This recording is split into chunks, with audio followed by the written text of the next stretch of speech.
Irmão, nós estamos aí num estudo sequencial, falando, e Deus tem falado muito conosco, e esse capítulo 2 também é muito importante, não tem como a gente deixar passar em branco esse capítulo 2.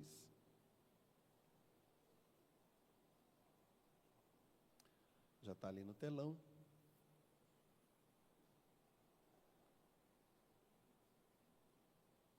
Josué 2:1. Minha linguagem está diferente um pouquinho. E enviou Josué, filho de Num, 2 homens desde Sitim a espiar secretamente, dizendo: Andai e observai a terra e a Jericó.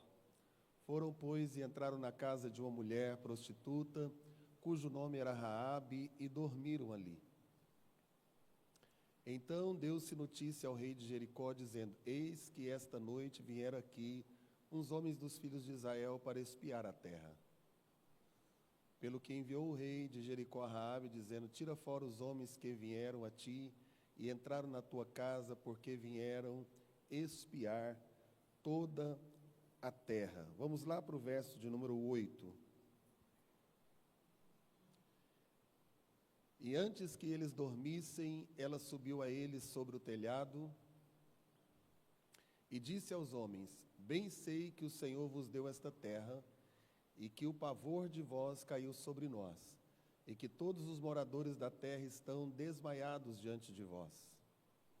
Porque temos ouvido que o Senhor secou as águas do Mar Vermelho diante de vós, quando saíeis do Egito, e o que fizestes aos 2 reis dos amorreus, a Seom e a Og, que estavam da além do Jordão, os quais destruístes.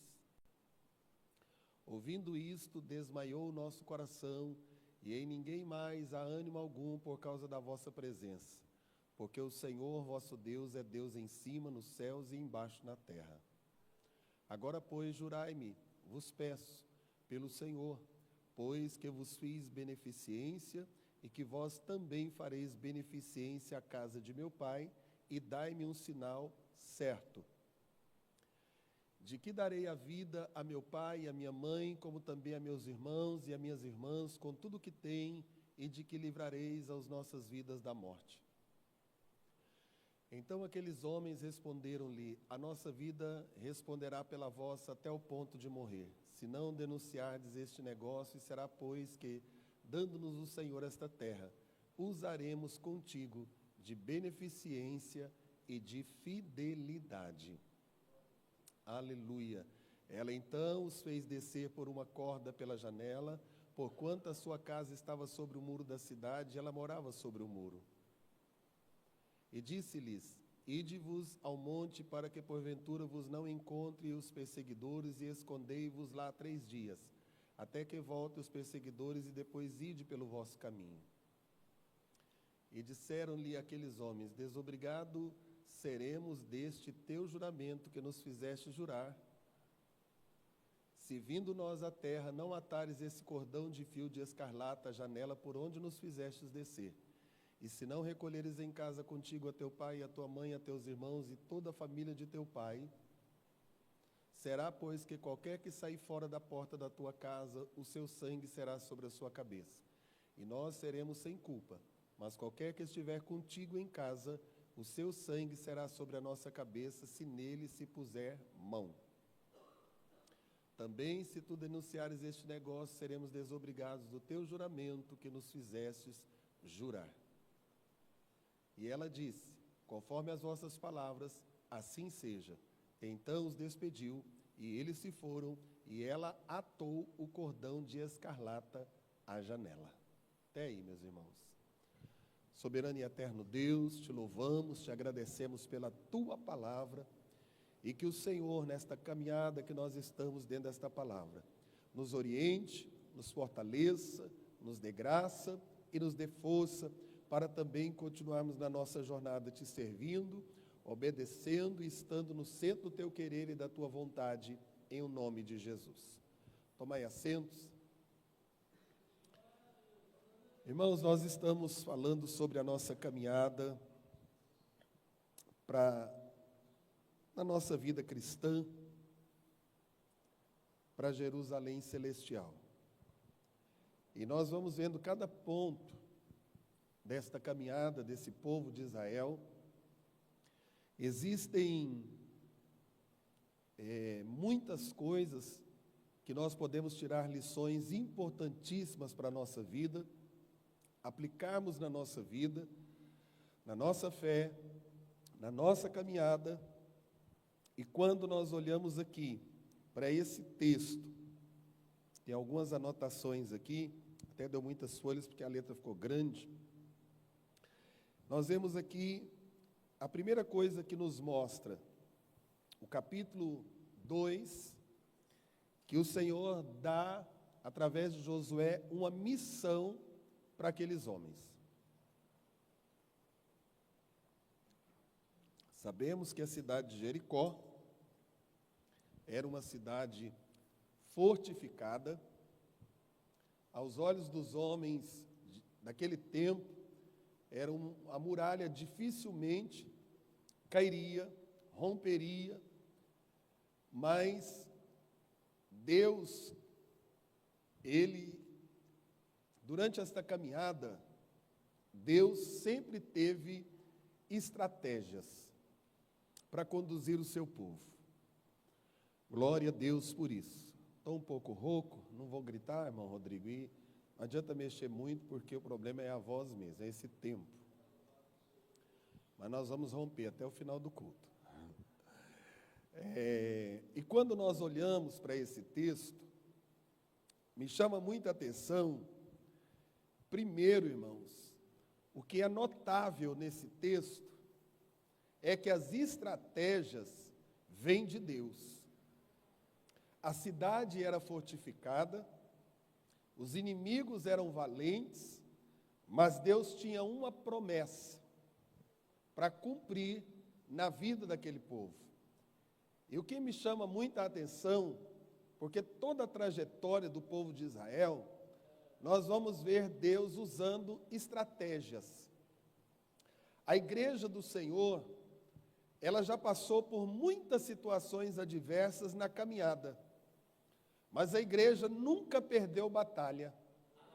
A igreja nunca sucumbiu, porque Deus sempre dá estratégias na sua palavra para que a igreja prossiga. Na nossa vida cristã, não é diferente, irmãos. Nós temos que buscar as estratégias do céu, porque as estratégias da terra, os recursos da terra se esgotam. E quando a gente pensa, não sabemos mais o que fazer, vem estratégia de Deus para a nossa vida. E Deus, usando Josué aqui, ele envia aqueles espias com uma missão, e ele dá uma ordem ali para eles, e envia aqueles espias de uma forma secreta. Versículo 1, volta lá, Júnior.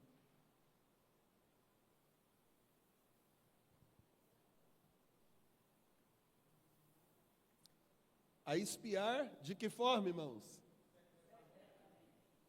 Secretamente. Só que a gente pensa que algumas coisas estão tão no secreto que ninguém vai saber. Primeiro, que Deus sabia. Já começa por aí. E depois eles entram lá, são escondidos, mas alguém os viu. Alguém ficou sabendo que eles estavam lá secretamente. Isso nos traz alguma coisa importante, porque Deus nos dá missões, como aqueles homens receberam uma missão muito importante de espiar a terra, de trazer um relato. Certamente, eu acredito, maestro Teixeira, que aqueles homens, eles tinham uma habilidade na área também militar, para ver todas as coisas que tinham ali, os perigos, como agiriam, de que forma agiriam. O crente, irmãos, Deus nos escolhe e nos capacita para uma batalha. Ele nos dá as armas que nós precisamos, Ele nos dá as instruções e Ele também nos dá a ordem. Nós, como igreja do Senhor, nós também estamos vivendo para combater todas as hostes do mal e a igreja continuar avançando. E existem muitas Jericós que têm aparecido para tentar impedir o andamento da obra de Deus, o andamento do povo de Deus, fortificados, valentes, perigosos, querendo impedir o nosso ministério, querendo impedir a nossa adoração, querendo impedir o nosso ide, para não fazermos a obra do Senhor. Você pode ver que todas as vezes que você se posiciona para uma missão que Deus ordenou, você pode ter certeza que o inimigo também está de olho. Nós não estamos secretos. O inimigo também está de olho para tentar nos barrar, nos impedir, para que nós não venhamos cumprir a missão que Deus nos deu. Só que nós vemos aqui algo importante, porque Deus havia preparado aqueles homens para um caminho de propósito. O Senhor nos prepara não para caminho de derrota. Deus nos prepara para caminhos de propósitos. Irmãos, Deus tem propósito na minha vida, Deus tem propósito na sua vida. O caminho que o Senhor vai nos levar, ainda que haja Jericós, mas tem propósito. Eles sabiam que eles estavam indo ali com propósito. Eles não estavam caminhando ali sem propósito. Ei, crente não anda sem propósito. Crente não vai por caminhos sem propósito. Tudo que nós vamos fazer, temos propósitos de Deus na nossa vida. Seja no emprego, seja no casamento, seja numa amizade, seja em qualquer área da nossa vida secular e também na nossa vida espiritual e como servos de Deus também, em qualquer lugar que Deus nos leva, é com propósito. E eles estavam trilhando o caminho do propósito. E eu pergunto para mim e para você, nós ainda estamos no caminho do propósito? Nós ainda estamos marchando, cumprindo a missão que Deus nos deu? Ou nós estamos nos deixando abater por qualquer coisa? E quando eles vão no caminho do propósito, Deus sempre prepara algo de melhor. E é interessante que eu acredito que aqueles homens, eles nem imaginavam que eles seriam hospedados, dormiriam, protegidos na casa de uma meretriz, com tantos lugares naquele lugar. Mas sabe qual era o propósito? Algo importante. Deus tinha um propósito na vida de Raabe. Existem pessoas, irmãos, que vão surgir na nossa caminhada, que nem da igreja são, que vai nos proteger, que vai nos abençoar, que vai fazer algo em nosso favor, porque Deus tem um plano na vida dessa pessoa. Porque esta pessoa, Raabe, não estava plantando em um solo qualquer. Raabe estava plantando em um solo designado por Deus. Raabe estava plantando na vida de alguém que tinha propósito. Que coisa maravilhosa, irmão, é quando alguém semeia na vida de quem tem propósito. Aleluia! Glória a Deus por isso. E é interessante aqui, que a casa dela ficava num lugar tão estratégico, em cima do muro da cidade. Deus já havia preparado. Eu disse que Deus tem estratégia. Quem sabe eles olharam, viram a casa e foram dirigidos por Deus. É aquela ali mesmo. É ali mesmo. Senhor, mas é meretriz. É ali mesmo. Senhor, mas ela pode nos prejudicar, dizendo para eles que nós estamos aqui. E o Senhor dizendo, é ali mesmo. Irmão, o homem de Deus e a mulher de Deus que está no propósito não precisa de temer. Porque se Deus falou, Ele vai proteger, Ele vai guardar, Ele vai direcionar, Ele vai abençoar as nossas vidas, porque nós estamos no propósito, na missão que Deus nos chamou. Eles não preocuparam com a sua posição. Eles não preocuparam com a sua reputação. Por quê? Porque eles sabiam que Deus tinha um propósito naquele ali. Às vezes nós estamos tão preocupados com os nossos status e não damos ouvido à voz do Senhor. Estamos preocupados em escolher a quem pregar, a quem ganhar, a quem orarmos por eles, a quem ministrarmos uma bênção sobre a vida deles, porque às vezes nós queremos escolher até as pessoas que Deus deve salvar. Nós queremos escolher as pessoas que a gente acha que seria bom para a igreja, que seria bom estar na casa do Senhor. Pastor Josué, sábado, na nossa reunião de obreiro, ele estava dizendo, não basta ter talentos. Tem muitas pessoas que têm talentos, que a igreja precisa desses talentos, mas não tem caráter. Ele disse antes, quem não tem talento, mas tem caráter, porque a gente ensina ele a trabalhar, a fazer, a realizar algo. E aqui estava uma mulher, aleluia.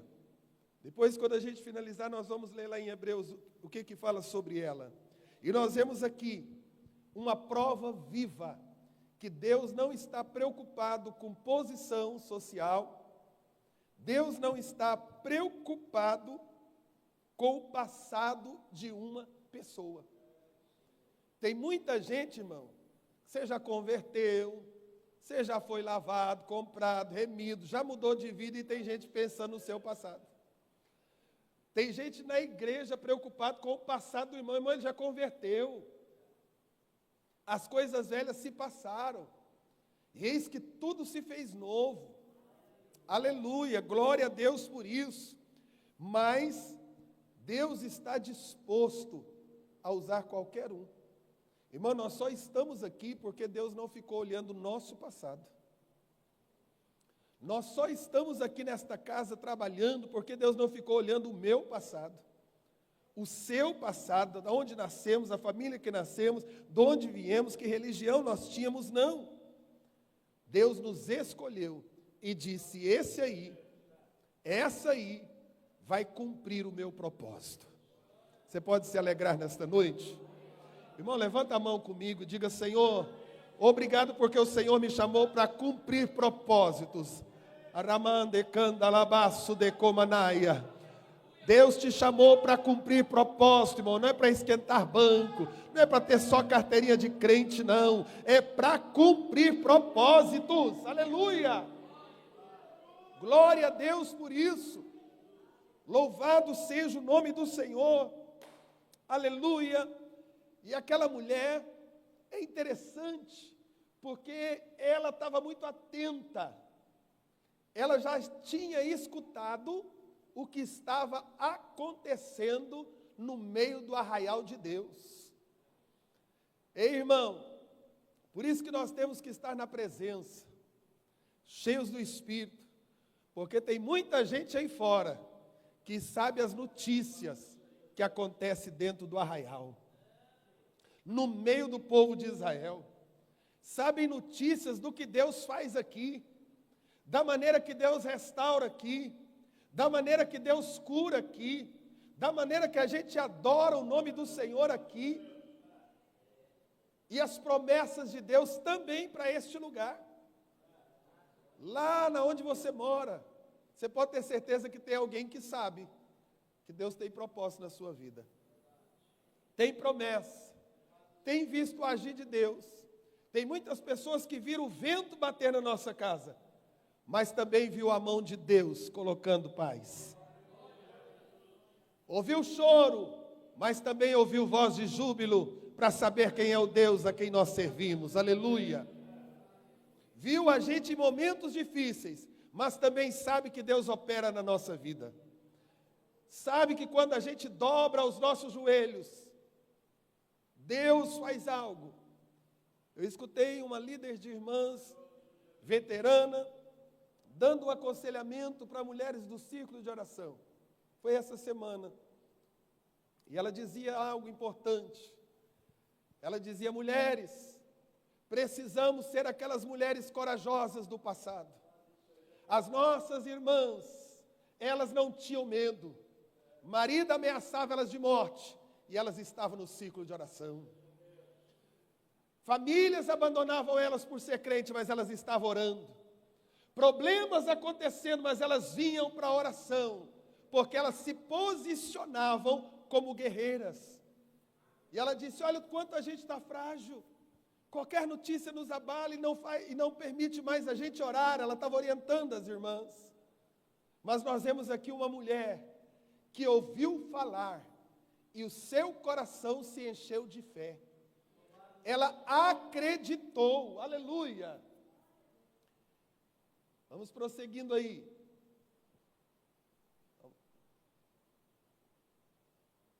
Pode ir passando. Deixa eu ver o versículo aqui. Versículo 11.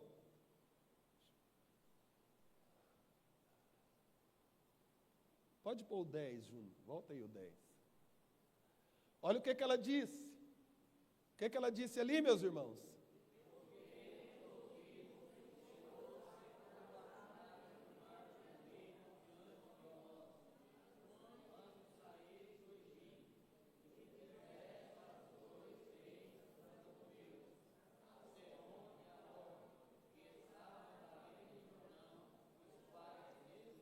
Só um minutinho.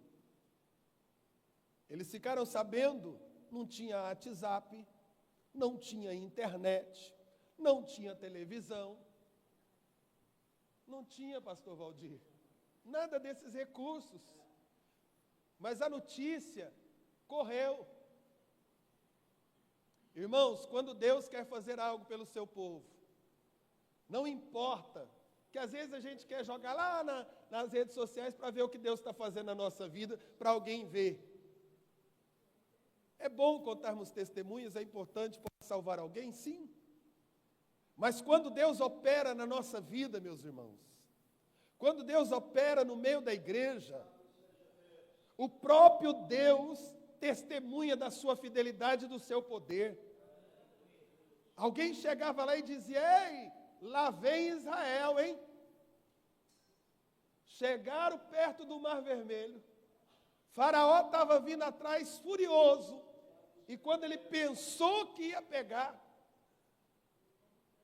o pastor deles, o líder deles, pegou um cajado e abriu o mar. E talvez alguém curioso pensou assim: alguns morreram atolados, e alguém vem dar notícia dizendo: passaram de pés enxutos. E quando eles estavam terminando, as águas voltaram.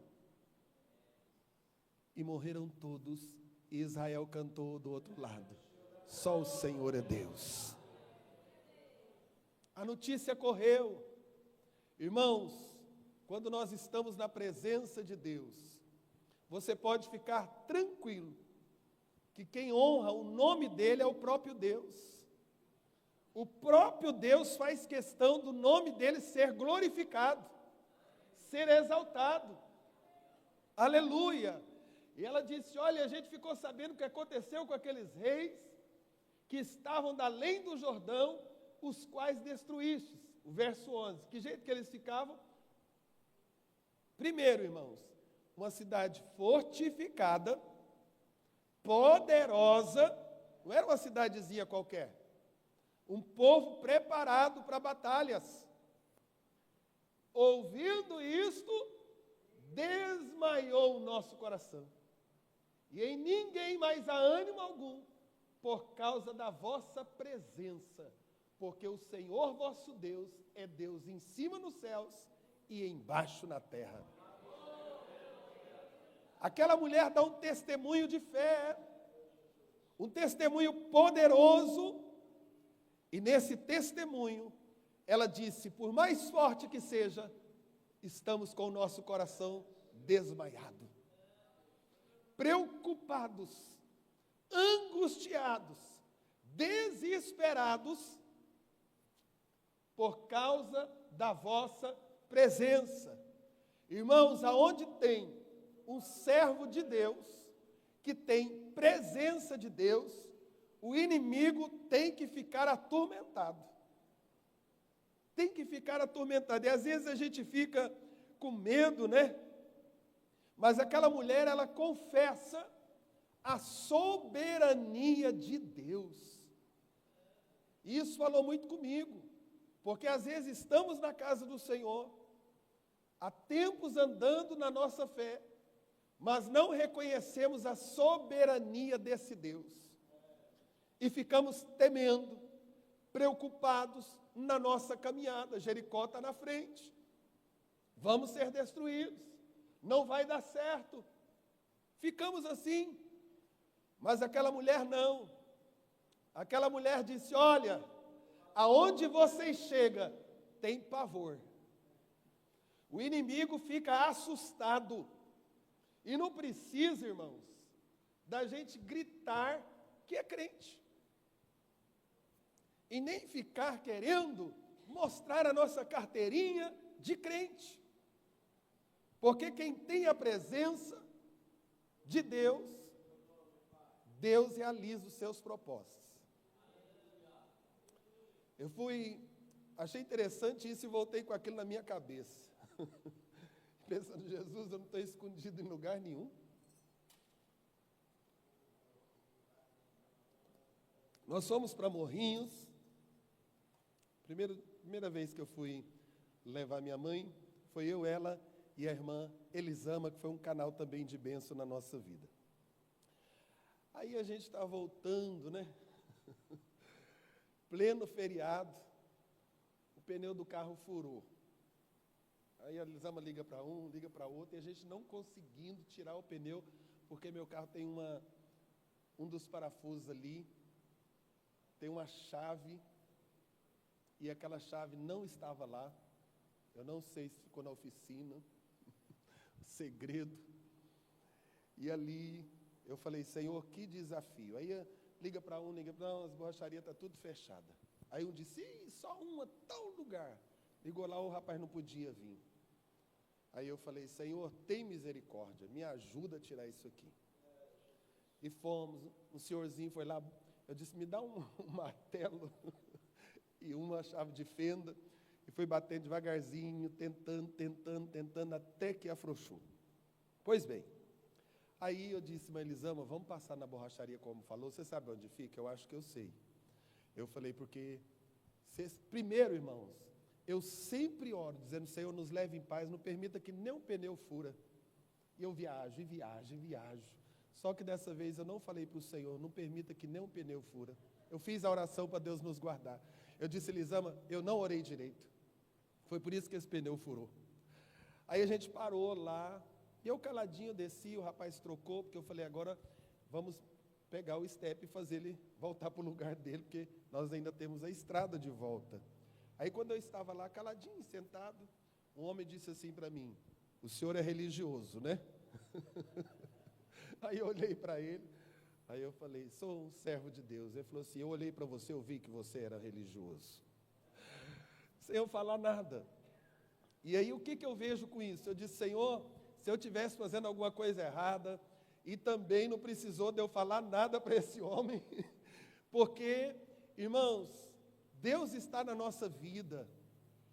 Isso é o mais importante, que as pessoas olhem para nós e saibam que a presença de Deus está em nós. E aquilo me alegrou, eu não me envaideço com isso, irmão, mas me alegrou e me colocou uma responsabilidade muito grande, que eu disse, Senhor, aonde eu pisar a planta dos meus pés, eu tenho responsabilidade.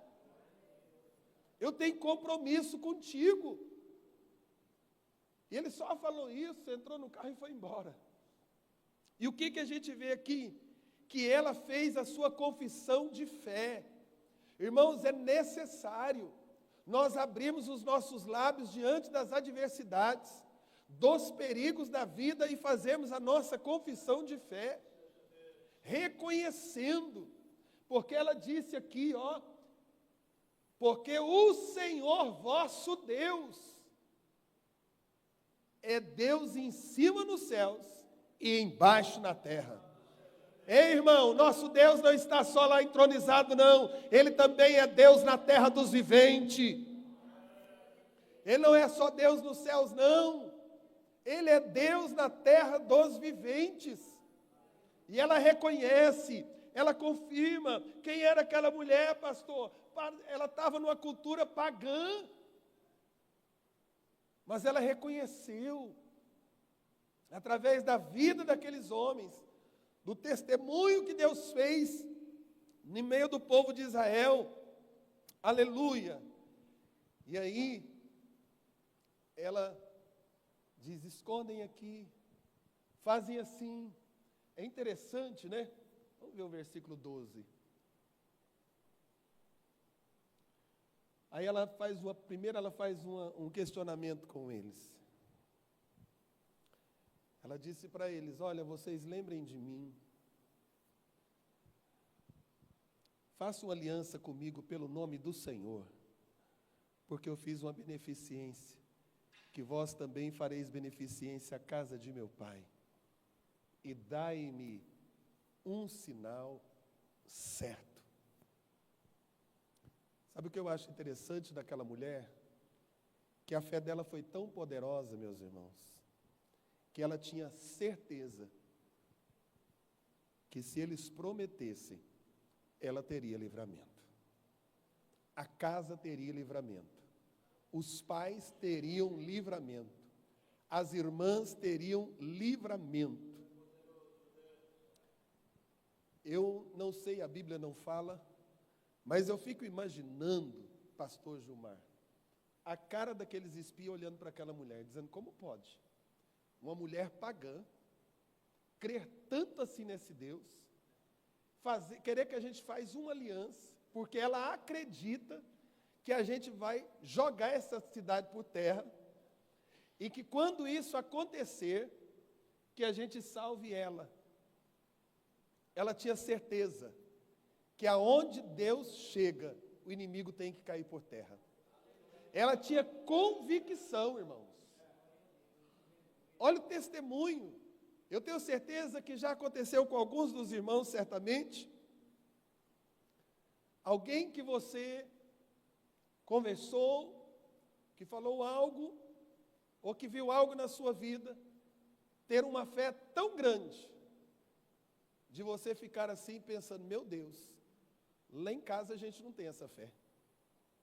Lá na igreja, muitos faltam essa fé. Quando Jesus liberta a filha daquela mulher cananeia, o que Jesus ficou? Encantado, encabulado. Porque ela disse, Senhor, até os cachorrinhos comem da migalha que cai da mesa do seu Senhor. Ele falou, nem lá no meio do meu povo eu não encontrei tanta fé assim. Irmãos, tem muitas pessoas aí sabendo quem é o nosso Deus, e Deus tem propósito na vida dessas pessoas. Às vezes é um parente que você menospreza, não dá nada por ele. Às vezes é um amigo que você acha que não tem futuro nenhum por quem ele é hoje. Às vezes uma pessoa que mora na sua rua, que você pensa que não tem jeito para aquela pessoa. Às vezes é alguém que você conhece, mas aquela pessoa, irmã, tem fé. E sabe que o nosso Deus opera maravilha. Opera milagres. E aí fala para você está indo para a igreja? Ore por mim. Eu creio que quando a igreja ora, Deus vai me dar a vitória. E às vezes tem alguém aqui dentro que a gente fala, vamos orar, irmãos. O irmão diz, de novo vai orar, mas não muda nada. Não é assim? Mas ela estava confessando, dizendo, eu sei que Deus vai destruir essa cidade. Mas eu quero fazer uma aliança com o Senhor. Eu quero que vocês me prometam que quando esse dia chegar, esse momento chegar, haverá livramento na minha vida, na vida dos meus pais, das minhas irmãs, de toda a minha família. Irmãos, às vezes alguém pede oração, sabe que Deus pode mudar a história da sua casa, e às vezes nós estamos aqui e não acreditamos que Deus pode mudar a história da nossa casa. Mas nesta noite, Deus está nos mostrando algo importante, surpreendente dentro disso aqui. Essa confissão, essa garantia. E naquele momento, tem uma promessa feita ali, uma aliança feita ali. Eles disseram para ela: sim. Passa aí para mim, Júnior.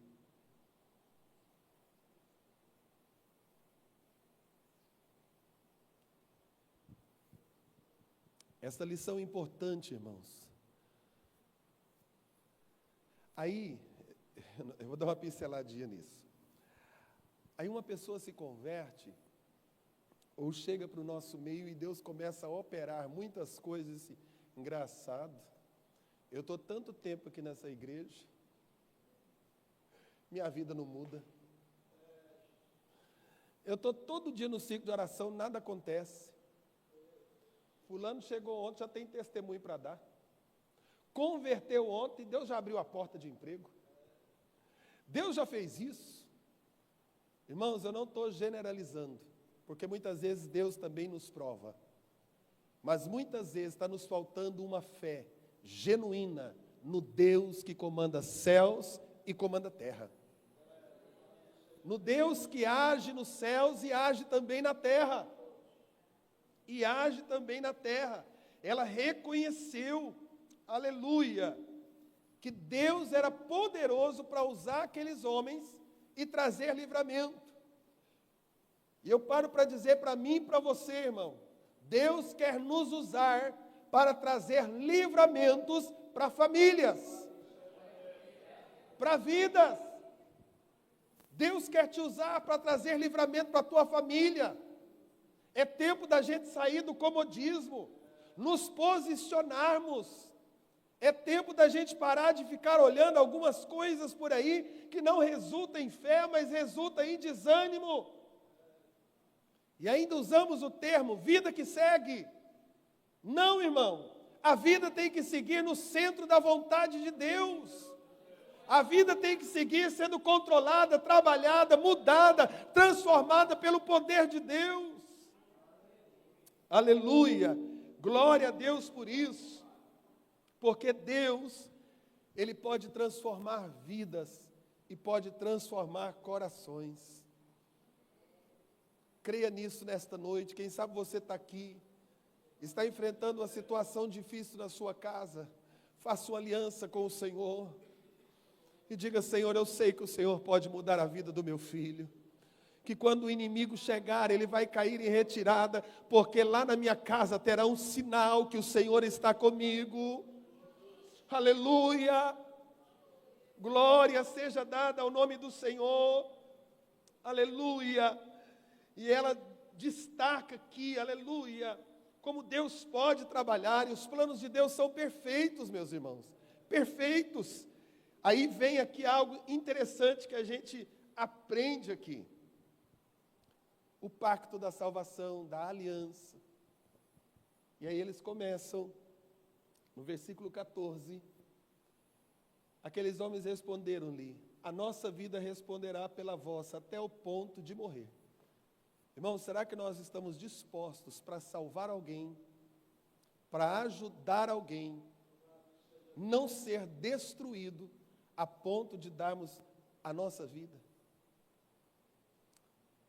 Às vezes, enfrentamos situações adversas, nós não queremos orar, irmãos, jejuar, consagrar, levantar de madrugada, para que Deus mude aquela situação.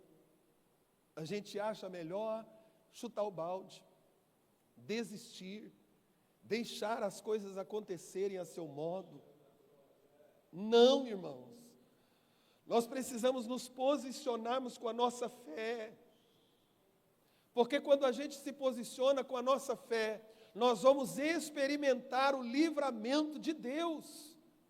Nós vamos experimentar o agir de Deus. Irmãos, é tempo da gente experimentar. Deus não mudou. Deus continua salvando, Deus continua libertando, Deus continua restaurando, Deus continua operando milagre. Deus não mudou, irmãos. Deus continua revelando, Deus continua mostrando, Deus continua usando os seus servos, Deus continua movendo a igreja, Deus está trabalhando. Engana-se quem acha que Deus está de braço cruzado. Não. E há na terra dos viventes os 7.000 que não se rendem a Baal, que estão posicionando e dizendo: Senhor, eu não gerei filho para Satanás. Senhor, a minha casa te pertence. A minha vida é tua, o meu lar é teu. Senhor, entra com livramento, que quando esses muros caírem, a minha família não vá junto, mas seja salva. E eles exigiram uma atitude daquela mulher: põe lá o fio de escarlate. Versículo 15. Ela fez-os descer e tal. Versículo 16. Pode passar um pouquinho. 18, ainda é o juramento. Se vindo nós à terra, não atares este cordão de fio de escarlata, a janela por onde nos fizestes descer, se não recolheres em casa contigo teu pai, a tua mãe, teus irmãos e toda a tua família, a família de teu pai. Será que quando qualquer que sair fora da porta da tua casa, o sangue será sobre a sua cabeça e nós não teremos culpa? Mas qualquer que estiver contigo em casa, o seu sangue será sobre a nossa cabeça, se nele se puser mão. Só até aí um pouquinho. Veja o que aqueles homens disseram para ela: põe tudo dentro da tua casa, porque é uma aliança sendo fixada aqui. Irmãos, pega todos e coloca dentro da tua casa de oração, dentro do teu quarto do secreto. Apresentem. Vai um pouquinho mais para nós encerrarmos aqui. Aí ele fala se ela denunciar eles, mas ela não ia fazer isso, porque ela já estava firmada na fé. 21. Porque quem está firmado na fé, irmão, volta lá um pouquinho. Quem tem um encontro com Deus, quem crê que o Senhor é fiel, é honesto, tem caráter, não volta atrás, prometeu e vai cumprir. Aleluia! Ele estava dizendo: se você fizer isso, mas dentro do coração daquela mulher não tinha isso. Ela sabia que Deus iria fazer algo. Irmãos, isso nos ensina a ser honestos uns com os outros. Eu vou te ajudar na fé, irmão, e não ajuda nada. Eu vou orar por esta causa e não ora nada. Eu vou lutar em teu favor e não luta nada. Mas aquela mulher estava convicta. Ela estava pronta para cumprir a aliança. Irmãos, vamos cumprir a aliança que fizemos com Cristo. Não vamos permitir que os momentos nos enganem e nos façam quebrar a nossa aliança. Aleluia! Glória seja dada ao nome do Senhor. Versículo 21. E ela disse: conforme as vossas palavras, assim seja. Isso é fé, confiança, certeza ou não é? Oh, aleluia! Irmãos, Deus está falando no altar. E às vezes você sai daqui dizendo: será? Pega a palavra. Foi feita a oração. Toma posse. Creia. Disse: assim como Deus usou o vaso para falar comigo, eu tomo posse. A gente não sai daqui duvidando, comentando, dizendo: será, será, será. Não. Aquela mulher disse: assim como foi prometido, eu vou fazer conforme as vossas palavras. E a Bíblia diz que quando ela despede aqueles homens, o que ela fez, irmão? Ela esperou para amanhã? Ela imediatamente atou o cordão de escarlata à janela. Ela estava dizendo: o livramento vai vir, eu creio. Alguém não vai entender na minha janela o que está esse fio de escarlate, mas eu sei, porque eu tenho um segredo com o Senhor, eu tenho uma aliança com Ele. Alguém vai dizer: alguém não vai entender isso na minha vida, no meu ministério, na minha casa, mas você está entendendo? Então basta. Deus mandou, obedece. Realiza a vontade de Deus. Ela não esperou para amanhã, ela não esperou para mais tarde, ela imediatamente, ela despede deles e ela já ata o cordão de escarlate à janela, dizendo: eu creio que o livramento vai vir para minha casa. Eu creio que eu vou embora desta cidade e vou marchar com esse povo vitorioso. Eu também vou para Canaã. Eu também vou desfrutar da terra que mana leite e mel. Aleluia, irmão. Deus tem falado com o seu povo. Toma posse. Se posicione imediatamente. Não precisa da gente ficar contando para ninguém. Até porque ela não contou para ninguém o que significava aquele cordão de escarlate. Mas Deus sabia. Aleluia. Deus sabia. E ela também sabia. Tem coisa que na nossa vida que não precisa dos outros ficar sabendo. Deus sabe e a gente também sabe. Tem coisa que Deus nos mostra, tem sonho. A gente sabe e Deus também sabe. Tem coisas que Deus prometeu na minha vida que você não sabe, mas eu sei e Deus sabe. Tem coisas que Deus prometeu na sua vida que eu não sei, mas Deus sabe. E é maravilhoso. E a gente encerra com essa lição. Vamos reconhecer quem é o nosso Deus, irmãos. Essa palavra falou comigo e ela traz para mim e para você nesta noite um despertamento. Não acostume com esta casa. Não acostume apenas de ouvir pregações e orações, mas creia que nós estamos servindo um Deus que comanda céus e terra. Nós estamos servindo um Deus que age, quando Ele promete, Ele vai fazer porque Ele é fiel.